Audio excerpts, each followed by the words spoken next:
Hey guys, Max here. In this video, I'm going to go over the 3 most common questions I receive from aspiring landlords and all the mistakes that I've made to make sure you don't fall into the same trap. So 3 questions, most common, let's go.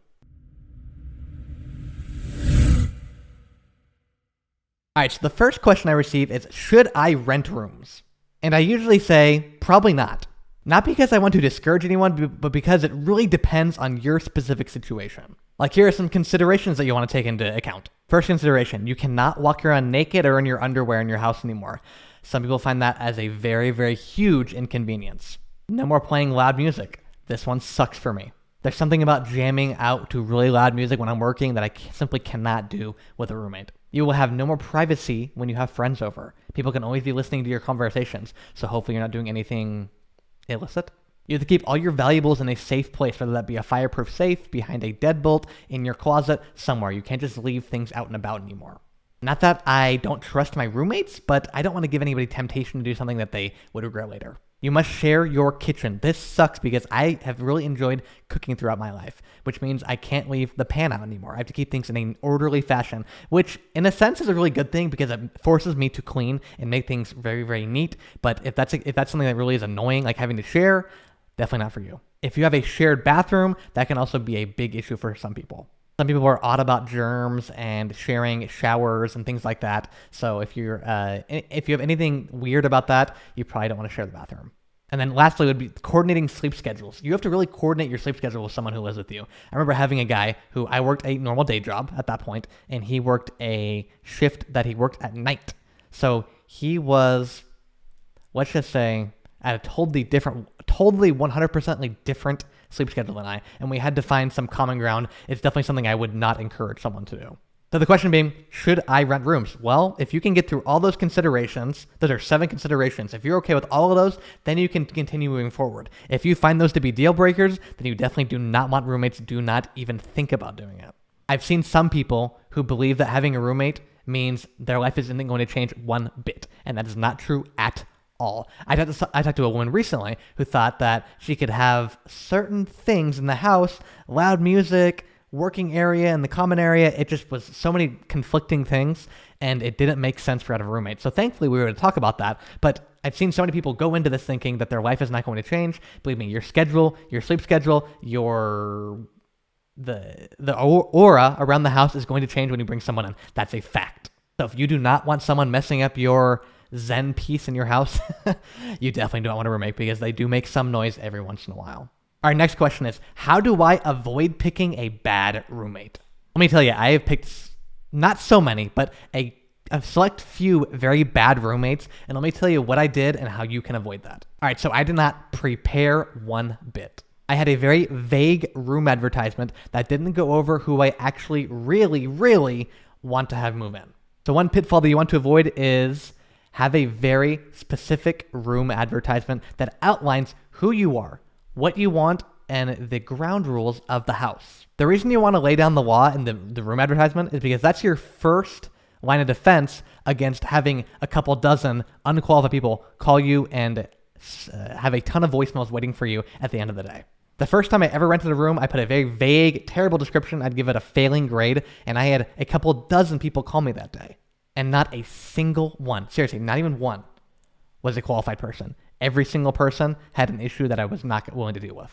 So you want to use the right advertisement that's very specific, very tailored just to you. And if you go to the link in the description, I will send you over the exact room advertisement that I've been using for about 4 years now that has really helped me attract that ideal roommate that pays rent every single month on the first. So if you want to avoid the riffraff and get someone paying you on the first every single month, you definitely want this room advertisement. And what's great about it is you can edit it, it's fillable, and you can change it to your specific situation. It's definitely something you want to have. All right, second deal of preparation is I was not asking any questions that mattered at all. And I'm talking about the screening process, when someone calls in and you begin talking to them as a prospective tenant or roommate. I have spent so many hours talking to unqualified people because I was not asking the right questions. One question that you immediately want to ask right when you get on the phone is, tell me about your job. If they don't have a job, I don't care if they're receiving some type of pension, paycheck. I need someone leaving the house. They need to have a job. They need to make income somehow. And And then second would be, do they have the first month's rent and the security deposit ready right this moment?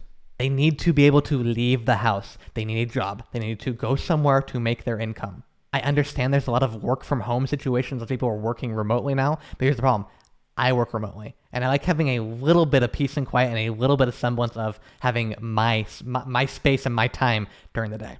And then secondly, they need to have the first month's rent and security deposit ready that second. If they balk at the money question, you know they're not going to be a good deal. You simply politely hang up. I literally say, hey, it sounds like you have things happening, which is a good thing, but once you get the money, give me a call back.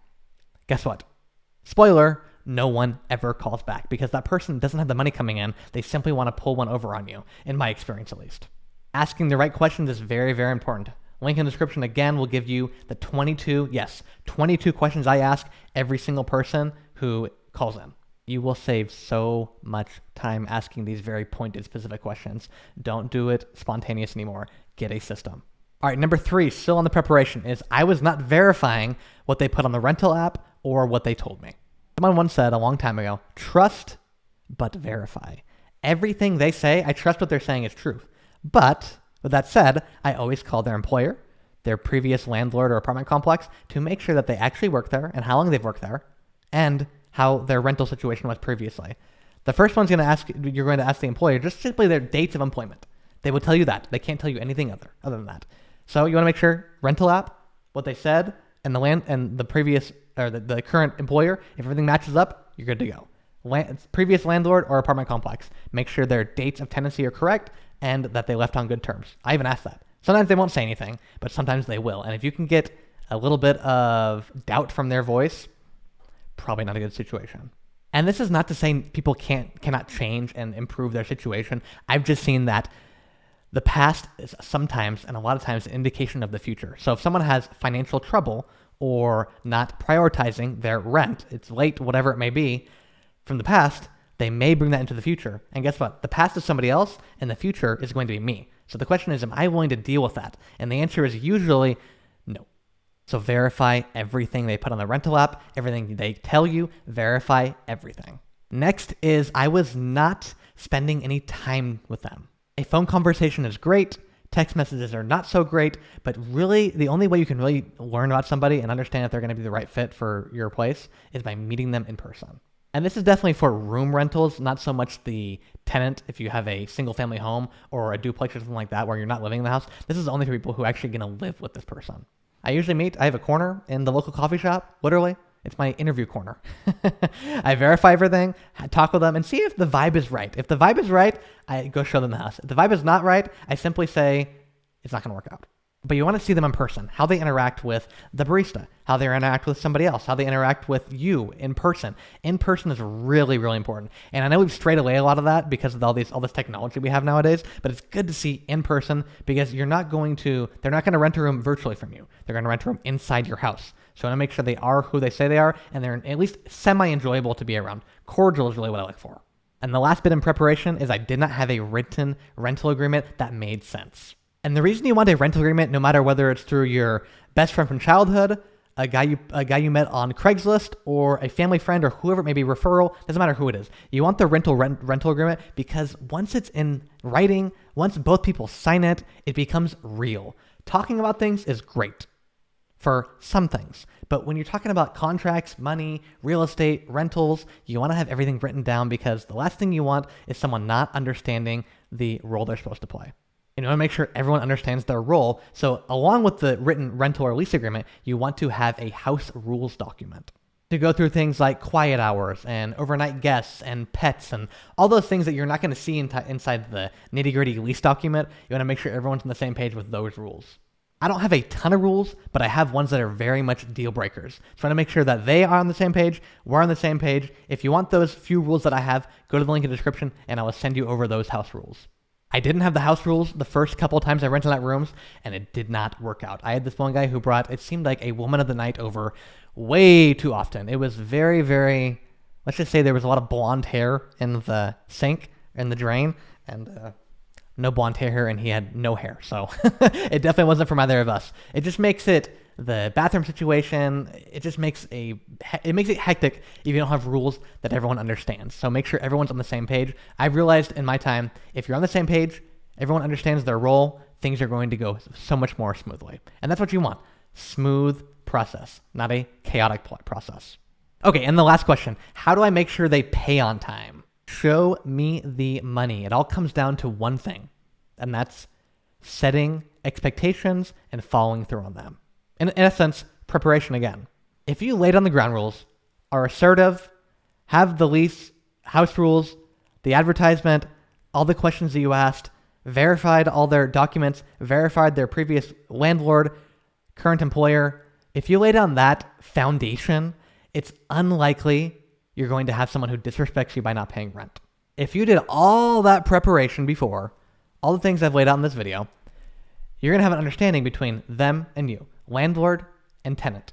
Roommates, but landlord and tenant. Having that distinction is really important because you don't want someone thinking you are buddy-buddy that they can pay a week or two later because you're best buds. No. What you do want is mutual respect and a relationship that's business. You can be friendly, and I'm not saying be a jerk to the person, but don't become buddy-buddy.